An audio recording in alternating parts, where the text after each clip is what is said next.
오늘의 사연을 시작합니다. 안녕하세요. 저는 결혼을 해서 살고 있는 30살 여자입니다. 남편은 저보다 4살이 많은 34살이고, 현재 집에서 구직 활동 중입니다. 결혼한 지는 2년 되었고, 아직 아이는 없습니다. 사실은 올해 가지려고 하였으나, 남편이 회사를 그만두면서 일단 잠시 미루었습니다.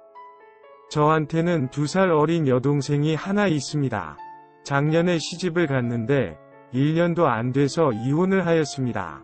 그 이유를 몇 번이고 물어보았지만 성격 차이라고만 둘러댈 뿐 자세한 이야기는 해주지 않았습니다. 아무튼 그 동생이 이혼 후 부모님 집에서 쭉 지내왔는데 부모님 잔소리가 너무 힘들다며 나가서 살겠다고 집을 나왔습니다. 그런데 직업은 없어서 수입은 없고 이혼하면서 재산 분할한 돈도 얼마 없으니 오갈 데가 없는 신세가 된 것이었습니다. 직장을 구하면 갚을 테니 원룸 보증금과 1년치 월세를 빌려달라고 하였습니다. 하지만 저희도 남편이 집에서 쉬고 있는 중이다 보니 큰돈을 빌려주기가 곤란한 상황이었습니다. 결국 남편에게 상황을 말하고 동생을 저희 집으로 데려오게 되었습니다. 동생은 직장을 구해서 어느 정도 돈을 모을 때까지만 신세를 지겠다고 하면서 형부인 제 남편에게 미안하다고 사과를 하였습니다. 남편은 괜찮다면서 그런 부담 갖지 말고 지내고 싶을 때까지 편하게 지내라고 하였습니다. 그렇게 저희 위험한 동거는 시작이 되었습니다. 며칠을 같이 지내보니 왜 엄마가 동생한테 잔소리를 하였는지 대충 이해가 되었습니다.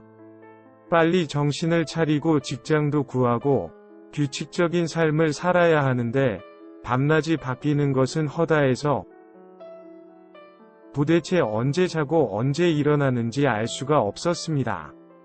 같은 시간인데 깨어있을 때도 있고 자고 있을 때도 있고 게다가 다 큰 기집애가 얼마 더럽던지 방은 일주일도 안 돼서 돼지우리가 되었습니다.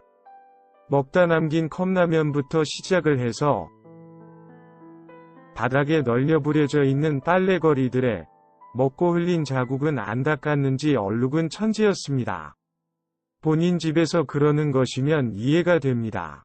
아무리 본인 방으로 쓰라고 방 하나를 내주었다고 해도 자기 언니의 신혼집에서 사는 것인데 저렇게 더럽게 쓰면 안 되는 거죠.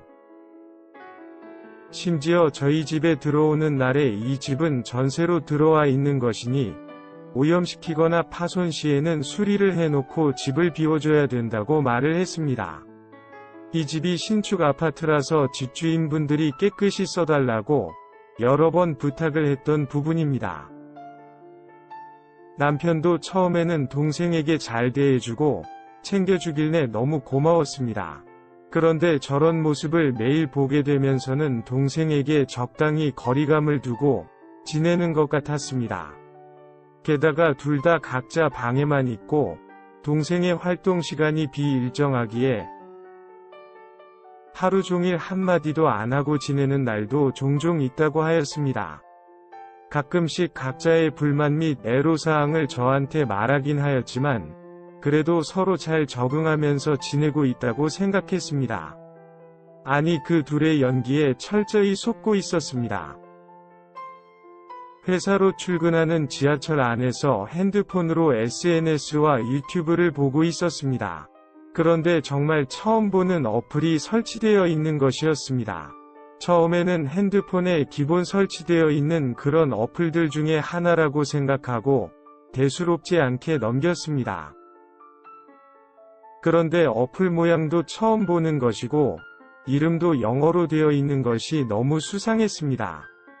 그래서 눌려보았더니 남편과 제 위치가 실시간으로 표시가 되는 것이었습니다. 위치 추적 어플이었습니다. 걱정되는 마음에 설치를 한 줄 알고 피식 웃고 넘겼는데 아무리 생각하고 이상하고 찝찝하였습니다. 왜 나한테 말하지 않고 설치해 두었을까? 그리고 왜 관련도 없는 폴더 안에 이 어플이 숨겨져 있었을까? 많은 생각이 들었고 그것은 수많은 궁금증과 의심을 만들기 시작했습니다. 결국 며칠 뒤에는 저는 그 궁금증과 의심을 풀기 위해 행동으로 옮기게 되었습니다.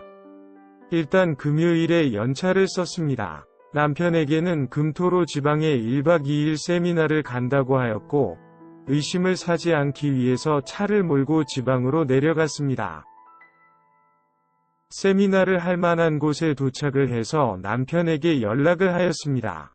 도착해서 세미나 들을 거라고, 핸드폰은 꺼둘 거라고 하면서 끝나면 전화한다고 하였습니다. 그렇게 핸드폰을 꺼둔 채 다시 집으로 향했습니다. 혹시라도 일찍 온 이유를 물을 것을 대비해서 문제가 생기는 바람에 세미나가 취소가 되었다는 나름 답변도 준비를 해두었습니다.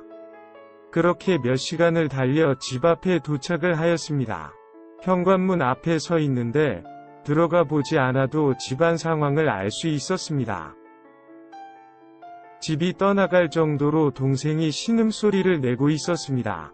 중간중간 남편의 목소리도 들렸습니다. 남편과 동생이 거실 소파에서 불륜을 저지르고 있던 것이었습니다. 갑자기 눈물을 쏟아져 흘려내리는데 현관문을 열지 못했습니다. 제가 백수 남편과 백수 동생을 먹여 살리려고 회사에서 열심히 일하고 있는 그 시간에 이것들은 둘이 형부 처제 사이임을 잊어버리고 그 짓거리를 하고 있었다고 생각하니 너무 억울했습니다. 그날은 그렇게 폰을 켜지 않은 채 친구네 집으로 갔습니다. 정말 너무 창피하지만 누구에게도 말을 하지 않으면 가슴이 답답해 터져버릴 것 같아서 친구에게 모든 사실을 말해주었습니다. 그 친구는 제 남편도 제 동생도 잘 아는 오래된 친구입니다. 저보다 더 불같이 화를 내며 그것을 가만두고 이렇게 왔냐면서 당장 가서 혼내주자고 난리였습니다.